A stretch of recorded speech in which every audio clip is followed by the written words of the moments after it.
Yes, I mean, I tried to talk about that earlier, that we experience what we have created from the point of view of the person we have been in contact with. And that applies to the positive as well as the negative thing, you know. So that's a really, really good, powerful point. I sometimes find, we all have had these sort of nuisance calls, and some people who blatantly try to trick us into, giving them our money or something, or they're getting into our bank account. And the first thing I feel incredible pity for these people, because they get away with these things, and suddenly they have a person rob their person of their pension or whatever, and ruin their lives. Now, when this happens, of course, the person who thinks they've got a temporary advantage, they have condemned themselves at that point to experience what the other person has experienced. And the first thing I say to this person, are you sure, do you really want to go through with this, But normally they hang up, and so, but this is very true. We are answerable to everything we create, and not only that, there's nobody who's punishing us.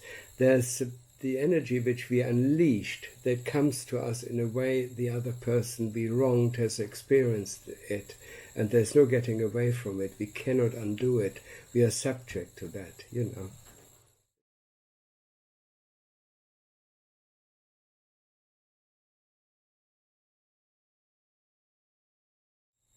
The way I experience is from when I'm on the astral plane, because every person who is still alive on this earth, they've got an astral body, and that body is to the people who passed on. It's actually a physical body to them. They can interact with it, and they may even have a dialogue with them.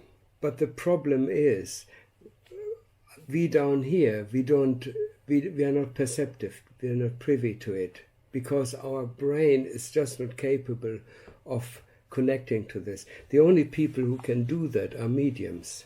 Mediums are tuning into this level, and they can connect with it. Or sometimes schizophrenic people, they have opened this channel, they can interact with them, So for the person who died, they really don't have any problems with us, because they can. I asked my mother. She said when I was going through a difficult time after I moved to England, and things didn't work out so well, she said, "Oh, I'm always aware of what you are doing, that you are." This and the problem, and I wished I could help you more, So they are aware of what's going on, but they're limited in a way of what they can do for us, for two reasons. One reason is that we have to work out through our problems ourselves, and the other way is that there is a sort of consensus that you cannot really do too much interference, unless a person really asks for it, Then, of course, they're creating an open channel where they can get assistance from the person.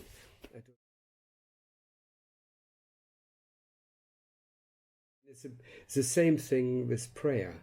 When people pray, they're sending out this energy and they're opening themselves up to help. Now there's a problem. There can be a problem with prayer if the prayer is done from a negative perspective. It may not actually have the energy to penetrate. It may actually there may still be a wall around ourselves. So if we want to pray effectively, we need to do that from a position of love. We have to find the love, the goodwill first, the inner generosity first. But very often we are, when we're in terrible need, we very often are also in a negative state. So we are limiting ourselves. So that's the irony, that when we need it most, very often we are not in a good position to actually pray effectively then.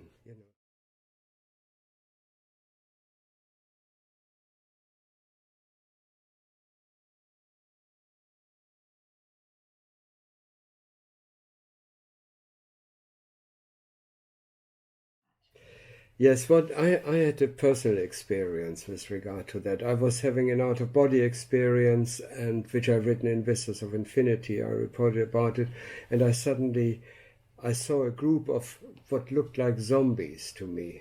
Okay, they were really very disfigured. They looked as if they had skin disease, and one person stood out, and I felt sort of drawn towards her. She looked absolutely terrible, and I felt an incredible sort of compassion. I felt I needed to help her, and I immediately knew just by looking at her that she had died of a drug overdose, and that her last part of her life was very resentful, very angry. She was full of hatred for the circumstances, the people. She was a prostitute to feed her drug habit, and she was very resentful, and that played out in her appearance. And then when I came to her, I said, "Are you all right?" She said, "No, I think I'm in a nightmare and I don't know how to get out of it." And I said, "No, I'm sorry, you are not in a nightmare, you have died, And then I took her in my arms, and then we took a walk, and I explained it to her. She was quite shocked, about the news. And then we walked along, and as we walked, it became the night time, which it was, became brighter. So we walked literally into a morning, and I could feel the sort of my compassion, and her response to it. And I was talking to her all the way and trying to comfort her, and she suddenly, her skin became normal again. Her hair started to fall on her shoulders, and it didn't take a long time at all, and maybe 5 minutes. We walked through this sort of night into the morning until we sat down on a park bench looking at this beautiful green, and she was a normal person again. Now, these things can happen very quickly, if there are lots of helpers on the other side. The thing is, the person has to be in some way ready for it. They have to be open to be helped. Very often what happens with people who are suffering from mental illness, there's some element of self-pity, and they don't want to let go of their mental illness. They've got a personal attachment to it. They feel sorry for themselves. So they rather stay in their zone, and it's a kind of comfort zone for them. But the moment they open themselves to it and they really want help, then the help is inevitably forthcoming. But very often it takes a lot of time of the helper to actually convince them that they could do with some help. That's why it can take an awful long time for some people to get out of this self-inflicted cycle. In other instances can be instantly, can be very quick. And that's the advantage.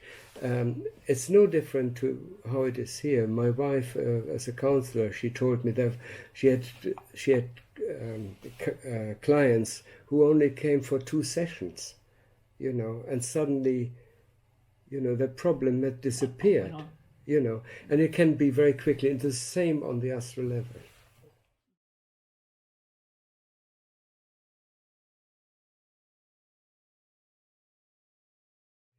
Well, there are different levels. For example, very early on in the 70s, I had a lot of out-of-body experiences, and I became very frustrated because I couldn't get any higher. I couldn't get out of this sort of level I was in. And I then cried out, shouted, get me out of this, I wanted to. And then I met a Chinese sage, he appeared, and he trained me, for over a series of months to raise my vibration and to get out of it. And he did a lot of things for me. He sort of opened my heart chakra, and so I gradually, he literally trained me, doing all sorts of things. He conditioned me. He gave me sort of riddles to solve, and he gave me symbols. And I had to figure out what the symbols meant. And by figuring it out, I suddenly got an understanding of a higher dimensional levels. So it was quite a laborious process. And then I got done meditation, and also he gave me, I received a mantra, which I used, and this mantra would that just appeared, and I used that for about 18 months, nearly 2 years, and then I didn't need it anymore. And so gradually, if you do regular meditation, you open inside these channels up, so that you then get into these higher states. Now there is a dividing line between the astral state, which is the emotional level, and the higher state, which is the ego boundary. The ego boundary is a bit like a rock tied to your ankles. It doesn't let you rise any higher. So you have to penetrate this ego boundary, the identification with that. So you have to let go of that, and that can have different appearances. For example, I went through this barrier several times, and each time it was different. One time I went through it and I felt really anxious. I didn't want to go any further until I saw there was another me, which wasn't that what I thought I was. And it said, come here, you come to me, and then I was there. And it was a me which was a much more radiant, liberated me, And so it took each time this happened, it took different ways of this kind of opening. And every time I found a new opening, something else sort of fell by the wayside, and I didn't need to go through that anymore. So then when you get into the spiritual realm, it's a totally different ball game then, because then you can connect to your other lives, and the interesting thing is you can actually enter that life, you can relive it in any detail. And because you know what you're doing, you can look at your life from different points of views. Let's say you're in a battlefield. You can go outside yourself and look at it from a different point of view, how you're sort of marching along there feeling sorry for yourself, and you say, oh, look, this poor me, who I was. Yeah. And so you have got the liberty to do all these things, once you see it. So the more we unfold, the more we develop, the greater our freedom becomes and the opportunities. And also what we leave behind, we don't want to go back to anymore, because it's like coming out of a dark room into the light. Mm. And people, for example, let's say they lived in a very poor flat in a very bad part of the town, and then they finally find their first house with a garden. There's no way they would want to go back, so there's a progression of things. And some people say, but I don't want to leave all these beautiful things which I experience, in amazing holidays I can have here, and this incredible playground, they don't want to leave it because they don't know there's something much, much greater, which allows them much more freedom, much more growth, and so this is what happens. People have to get bored with their life before they move on, but once you have a taste of it, there's no way anything will stop you to pursue it.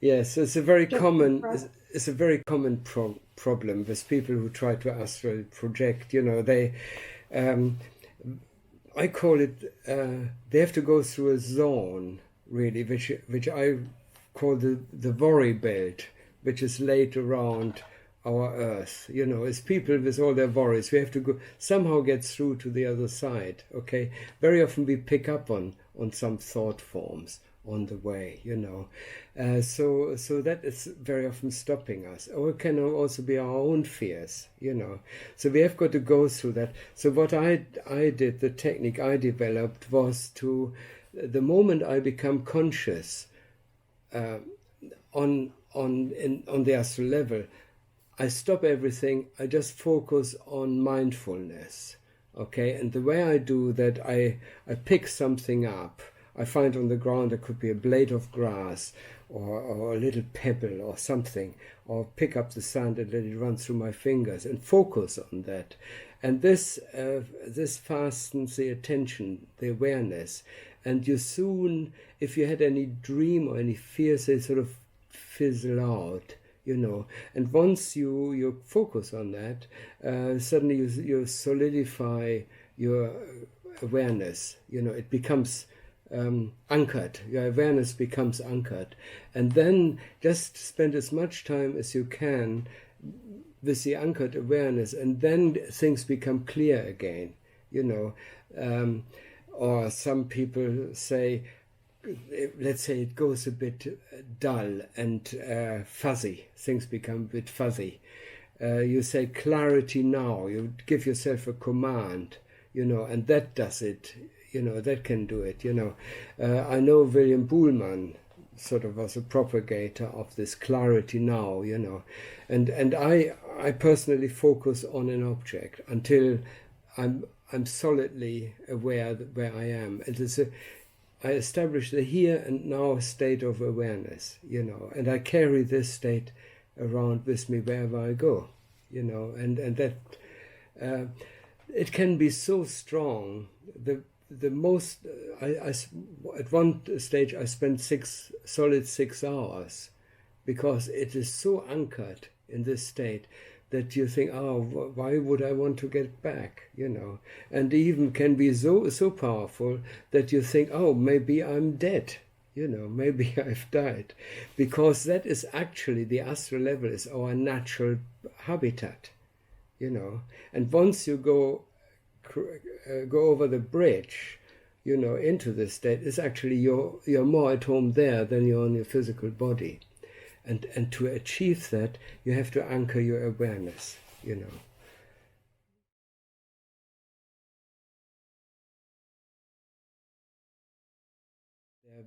There are a number of teachers, they're coming from different fields, some using dreams, how to become aware in dream, using lucid dreams as an entry point into the astral plane. Other people utilizing the etheric body, you know, and then do things like the rope technique is one which people use, you know, getting into a light trance and a deeper trance, and then use an imagination technique. William Buhlmann has got his own technique where he focuses on different parts of your house, you know, creates an environment which you memorize and then do it this way. There are so many techniques. And I think the best thing is to open a little library of different techniques, so everybody can find the technique which is congruent with their temperament. You know, so that may be the best thing. And people may find one technique easy or useful and not another thing. The only thing I would like to say is to be consistent and to make it the most important part. Give it priority to ever almost like an obsession if you really want it, but not so that it unbalances you. You know, and there are various techniques. For example, Robert Wagner, and the other, he is a lucid dreamer, and the other one is LaBerge.